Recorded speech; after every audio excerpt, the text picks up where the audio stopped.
आप लोगों के सामने एक किताब लेकर के आया हूँ जिसका नाम है मेरी जीवन यात्रा, जिसे लिखा है डॉक्टर एपीजे अब्दुल कलाम साहब ने। पिछले वीडियो में हम लोगों ने जाना था, इनका पिछला चैप्टर जो था, चैप्टर का नाम था संकट मोचन। 3 व्यक्ति के बारे में हमने देखा था। उस चैप्टर में उन्होंने धर्म के बारे में बात की थी। अब ये चैप्टर आज हम लोग मेरी माँ और मेरी बहन, इस चैप्टर पर चर्चा करेंगे और इस चैप्टर पर देखने की कोशिश करेंगे कि उन्होंने किस घटना का इस पे उल्लेख किया है और इससे हम लोगों को क्या सीखने को मिलता है।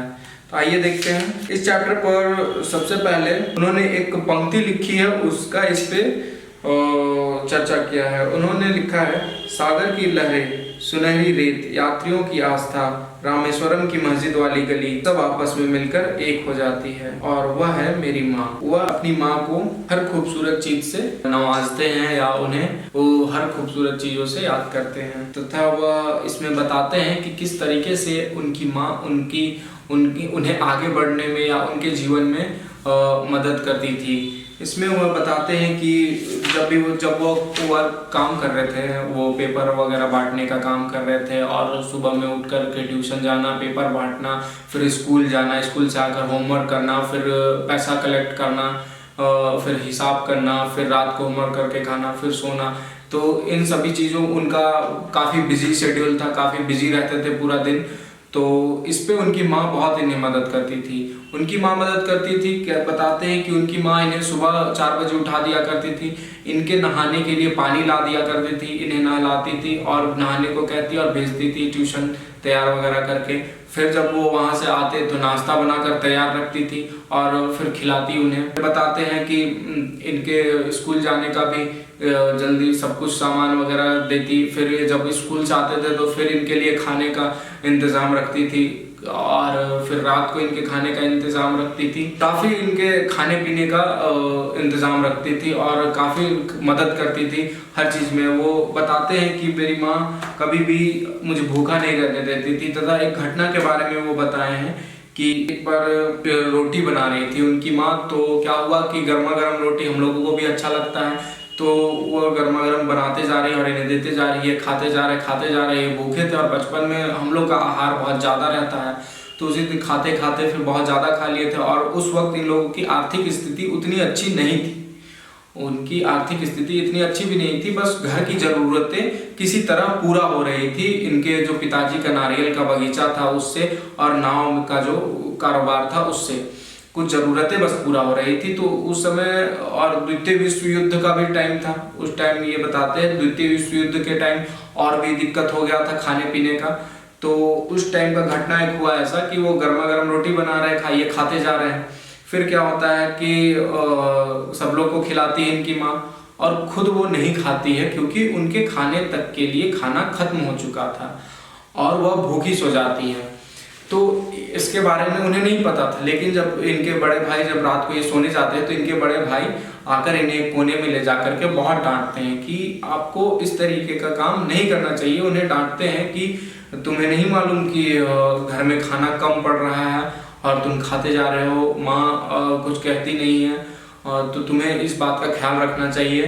तुम जिसके साथ में रहते हो उनके ज़रूरतों के बारे में और उनके बारे में भी सोचना चाहिए। हम लोग जैसे हम लोग भी अपने परिवार के बारे में सोचते हैं जिससे जुड़े रहते हैं, या हमारे माँ बाप हमारे बारे में सोचते हैं कि हमारा बच्चा अच्छा करे, या फिर हमारे माँ बाप अपने से पहले हमारे बारे में सोचते हैं।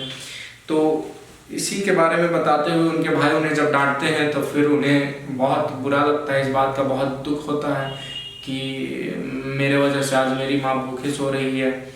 फिर वो इस पर रोने भी लगते हैं। ये बताते हैं कि 3-4 दिन तक ये अपनी माँ से नज़र भी नहीं मिला पाए थे। धीरे धीरे करके फिर ये अपना आहार या फिर अपने घर में मदद करने लगते हैं और अपना आहार भी कम करते हैं और सबकी ज़रूरतों का ये ख्याल रखने लगते हैं। ये बताते हैं कि मेरी माँ मेरे लिए अहम भूमिका निभाई है, तो बचपन में इतना मेरे लिए करती थी, खाने का इंतज़ाम रखती उनके लिए और सबसे ज़्यादा सभी भाई बहनों में इन्हें ही मानती थी। ये भी बताते हैं कि इनके पानी लाना, नहाने का और इन्हें तैयार करके भेजना, सब कुछ करती थी इनकी माँ।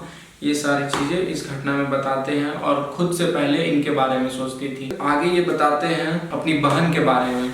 इनकी बहन का नाम जोहरा था। इनकी जो बहन थी वो बताते हैं कि इनकी बहन अपनी माँ के साथ में ही रहती थी, अपनी माँ के साथ